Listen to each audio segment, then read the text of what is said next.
Welcome to the making of my first ever feature film, Dead Rush. At the age of 21, I was given $25,000 to make Canada's first POV feature film.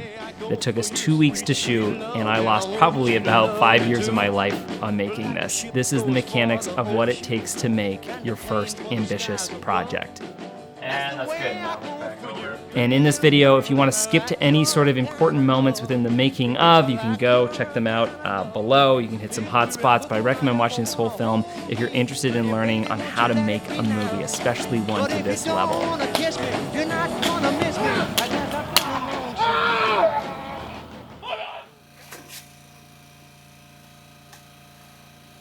First, quick disclaimer, Dead Rush was a first-person zombie film, so told entirely from the main character's POV.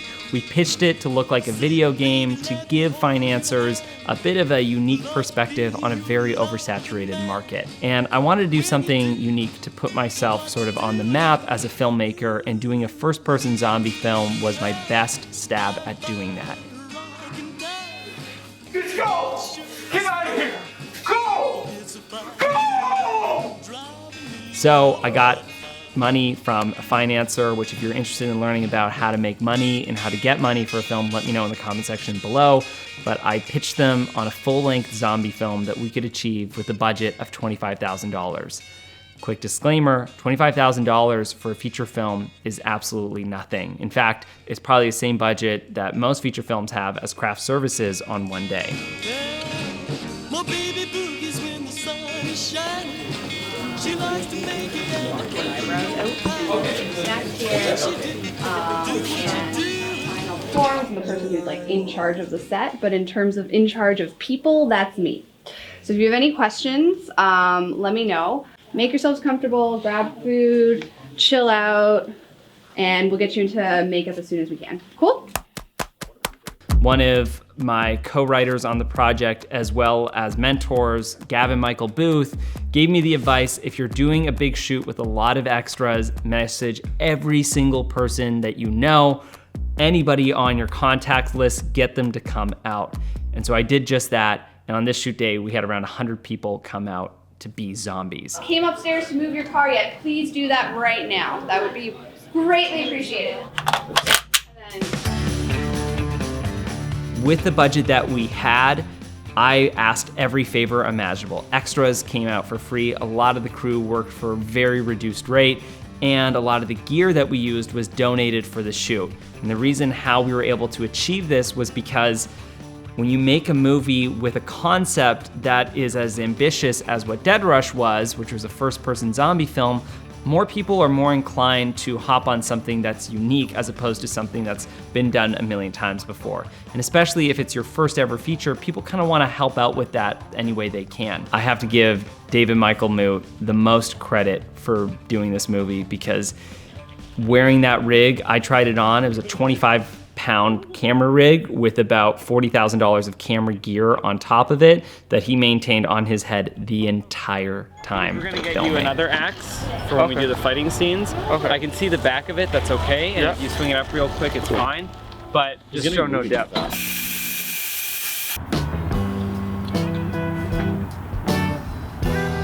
When making a movie that's all first person, it's completely different than any other way you tell a story. And the first thing I told everyone who came on set is take what you've learned in film school or on other sets and throw it out the window. The first thing to recognize is that the camera operator is the main actor. And the main actor can see 360 degrees of the set. So when typically you shoot in a film where it's just 3 walls, we had 360 degrees. So we had to dress 360 degrees consistently. Blonde-haired daughter. Blonde-haired daughter. Go, Jeff!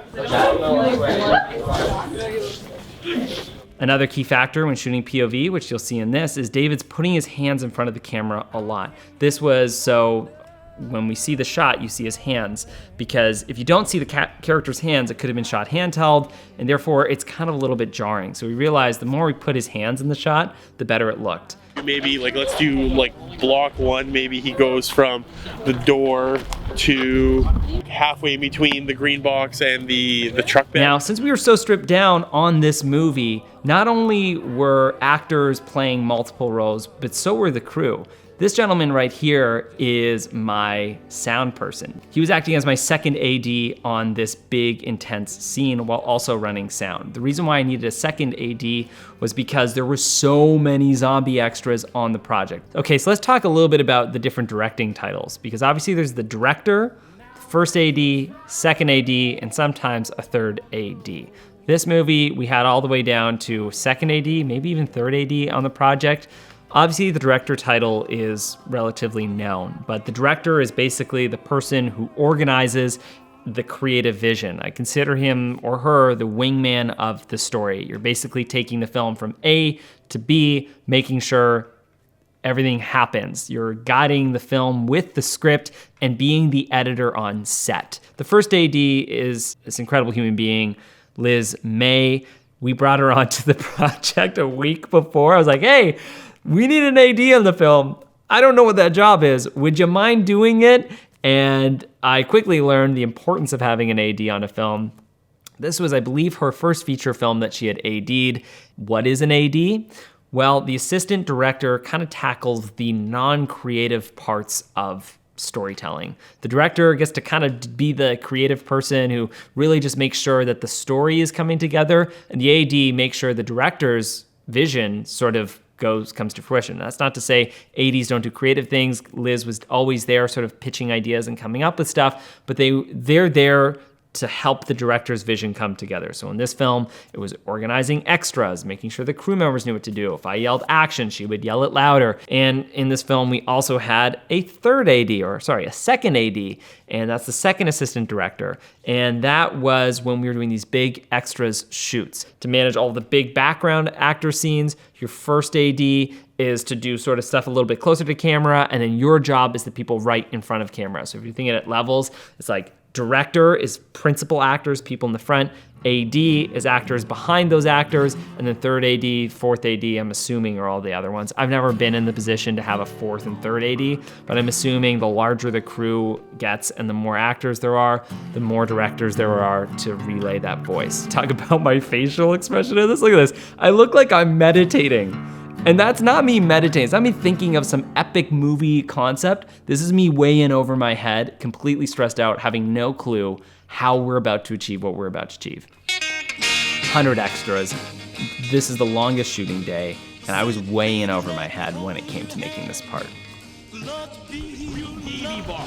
That is where our actor is going to start roughly between there and the back edge of our truck bed here. That is our first section. So I'll be positioning you. David will be moving between you. You're all sure is fine.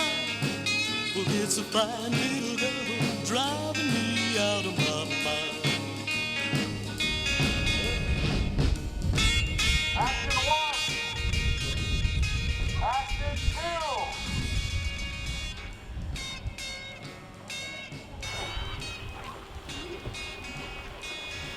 David, throw in the ball.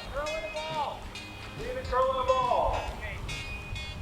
Making Dead Rush was the most stressful process I think I've ever gone through as a filmmaker, because I'd made a very ambitious film for no money and stretched every single resource I had available to achieve something that was basically impossible. We closed down streets, closed down a warehouse, had hundreds of extras out for big shoots, got a full crew and a full cast, multiple characters at all age ranges to pull off Canada's first ever POV film. So like, Marcus, you have your death scene. I want you to just get your shirt ripped open, just guts get ripped out. And so literally, like David, they don't attack you, they kind of just swish past you. So you're trying to attack them with your weapon, so you're just axing them away as they kind of go past you. I'm still in front at this point, right? You're still in front. So this is the blocking of the next scene where we had this intense, crazy zombie bit where the actors run out and all the zombies are ready to attack them. For those of you who don't know what blocking is, I do want to give you a quick disclaimer or explanation of what blocking is, and because I talk about it quite a bit. Blocking is the act of getting actors to figure out where their positioning is within the scene. So if you're to think of it as like a theater show, this is where they'd be standing on stage. Now, when you have a set, especially with continuous long one takes, which Dead Rush had, we had to make sure that we had extensive blocking figured out for these really long takes. So it would be like actors exit door, they run through this parking lot, they jump into a car, the car drives away, the actor stays on the back of the vehicle, and not only are we blocking actors' positioning, but we're obviously also blocking out cameras' positioning because, of course, it's told from the main character's POV. And simultaneously, while we were blocking our main actors, I had Justin Paul, my stunt coordinator, blocking background. Now, I don't know if this is typical for a feature to have a stunt coordinator blocking background actors, but I thought it was beneficial to have him do it because he was aware of these intense stunts that were happening on screen. And so, oh my For God. zombies, if you want, so if you guys want to get more into kind of zombie mode, my idea for them is like, I just want them to be really like twitchy. So try and like just put your arms out as like awkwardly as possible, like even just like this, and like really like flex all of your muscles, and then just open your mouths up as far as you can. Like, the most embarrassing thing I think of my career is watching back on how embarrassing I was. Your two, raise your hand. Great. So for the time being, I'm going to get all my twos to stand at big When you work on a new project, the role of the director is obviously important, and maintaining that title is important. But what goes beyond maintaining your title is getting the project done and feeding the story. And if you feel like you don't really know what's happening, or you're a little bit lost and you have more senior people on set, you can always pass the title off to them to even just sort of help guide you within a scene so that it actually gets done. Dead Rush, I passed the baton off to so many people who had more experience on set than me so that we could actually achieve certain scenes. Now, while it may have muddied the creative process, I think in the end it actually allowed us to actually execute the film. Now that I've gained a lot more knowledge and wisdom, I maintain the title of director more often, but still passing it off on other projects like with Clementine, which you can check out below. Roll sound. Speeding. Cameras rolling. Dead Rush, scene 79, take 6, marking. action! Action.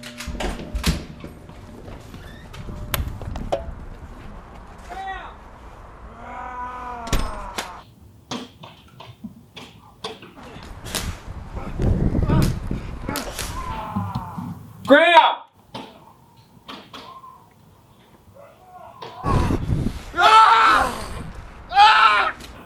Okay, cut! Can I see you in your blocking for when Marcus is getting eaten? Just real quick. When you're running by, David, look. So look for about 2 seconds. 1, 2, up. Click. The one that doesn't read is into his back. So can we go back to just where you were attacking him in the back? Just real quick. It's because that's when I actually have to hit him with this thing. Pardon? I actually have to hit him with it. Oh, you actually have to hit him? So when David like hits the zombie with the axe, I have Mitch Stacey. You can kind of see him off sitting on the bench here with a blood squirter. So when he pulls the axe out, the neck squirts and we get this real practical effect. And for 1 millisecond of a moment, took about 6 hours of Mitch to create the prosthetic, the blood tube that went up the neck, us to block it and get it all set up. So just give this a little bit of credit when you see the scene after this.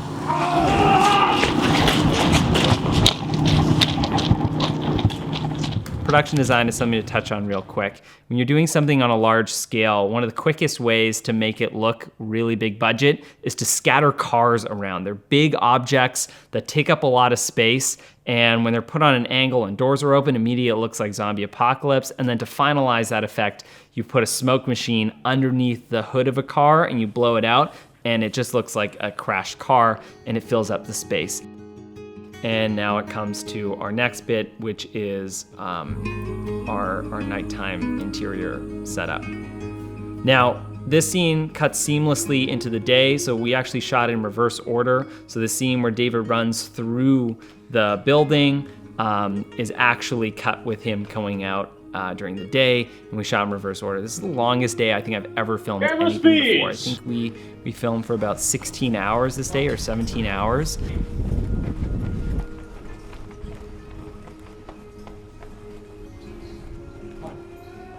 So we shot all day, and then we also tacked on a bit of a night shoot for this. So by the end, we were just toasted. This is Karl Janisse, the genius behind building the first-person zombie rig. He also pulled focus and produced the film.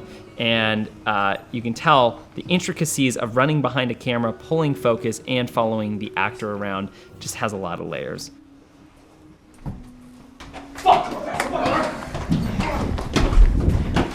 The big zombie chase scene as the actors run down the hallway, and of course Karl's no longer behind him, and we're just sort of guessing the frame with the monitor. When you shoot a big scene, especially a big like epic scene, what's really important is to show your cast and your crew what you achieved, especially when people are busting their ass and it's been a really long day.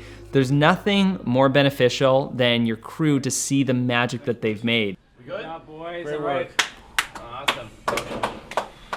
Great work, team! Your team. So I think all you guys are wrapped for today. That's when you don't have a lot of money to make a film, and when you go into overtime, your currency is not, well, we'll just crank the budget up and don't worry, you're getting more paid, because you don't have cash to do it. So the best currency on set is, first of all, your personality, how you're interacting with people, and keeping the morale up. And if that runs out of fuel, it's letting people to see what they're creating, the magic that they're putting together. And finally, it's just letting them be acknowledged for the efforts that they've put in. Stand by. Wait, we're hitting record first. Yeah. Of course there's a camera issue. Dead rush, scene 81, take 3, marking. So let's talk a little bit about the gear, because I'm sure you're curious. Well, what camera did you shoot on? We shot on the Sony a7S, I believe Mark I, but if I'm wrong, it might be the a7S II. Plugged into an Atmos recorder, I believe it was the Shogun. And this recorder was then connected to all these wires. We had an HDMI running out the side, a magic arm holding the top of the camera drilled into this motorcycle rig, and this external recorder on the back so we could shoot ProRes at 4K, because these cameras just did not shoot 4K back then. So enabled to boost up our resolution, we filmed on a recorder, and then we had follow focus and all these motors and dials on the side. Now, camera technology has radically changed over the last 5 years, and this rig would look very different now. First question you're probably wondering is, why didn't you just shoot it all on a GoPro? Well, we actually wanted to have lens variability.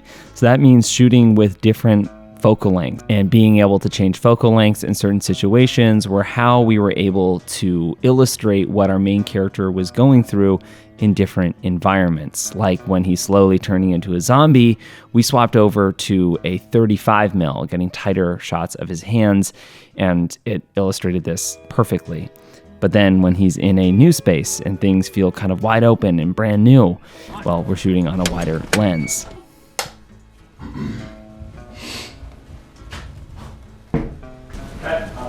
Cutting! Quiet on set, please! Dead rush, scene 83, take 4, marking. Action.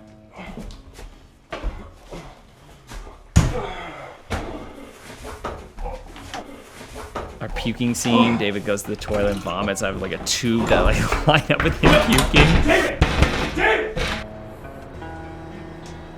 Okay, let's roll sound. Camera. Scene 87, take 1. Action. Wait! I can help. Let's talk about our schedule. So we shot obviously over the span of 2 weeks, but we did a thing called night shoots. And if you're not aware what night shoots are, it's basically where you shoot from, let's say, 7 p.m. until 6 a.m. the following day. So it gives you a bit of a 12-hour gap, that obviously including like wrap out and stuff. But why we did it that way was because vast majority of the script was written at night. So if you're ever writing a script, you're like, ooh, the whole thing is at night. You're giving yourself a bit of a nightmare. I've done a bunch of films that are based at night. That's why Clementine was based mostly during the day. It just helps shooting it a little bit better. But when you shoot at night, you obviously have to film it all through nighttime, which for a week schedule or 2 week schedule, you're flipping your schedule completely upside down, which really messes with the circadian rhythm in your brain. And also people's alertness and awakeness is flipped upside down. So it really complicates your shoot a whole lot more.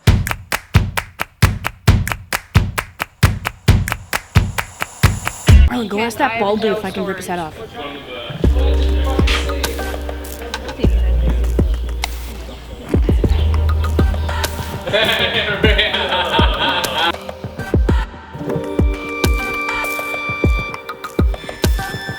Okay, other zombies.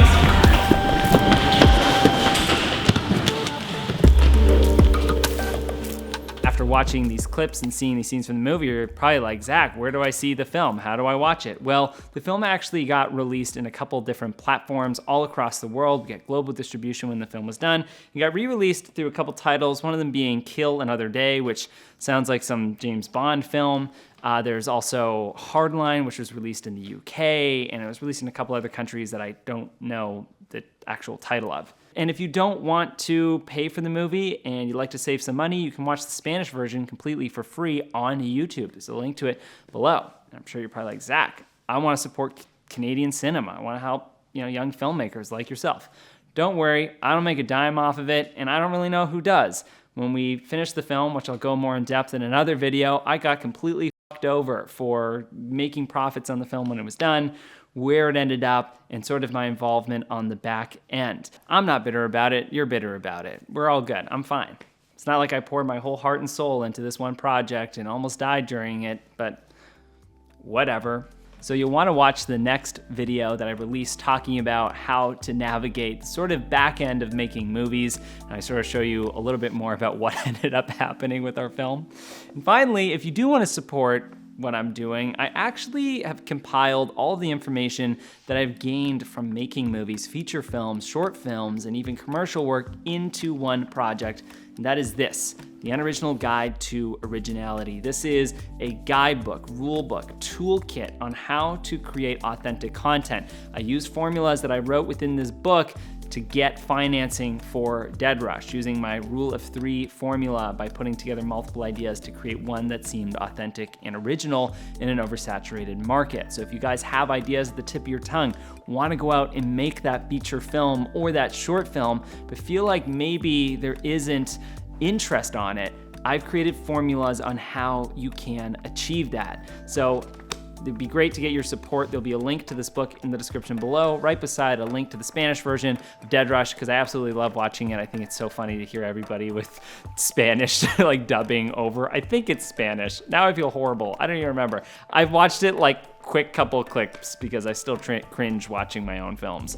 But that's it, friends. Thank you for tuning in and watching. I absolutely love you. Stay tuned for the next episode of the making of this feature film, where I talk about how we finished up shooting one of the more insane scenes of the film, closing down a street, getting extras, getting kicked out of our main location, and how I got fucked over with the distribution of my first feature film.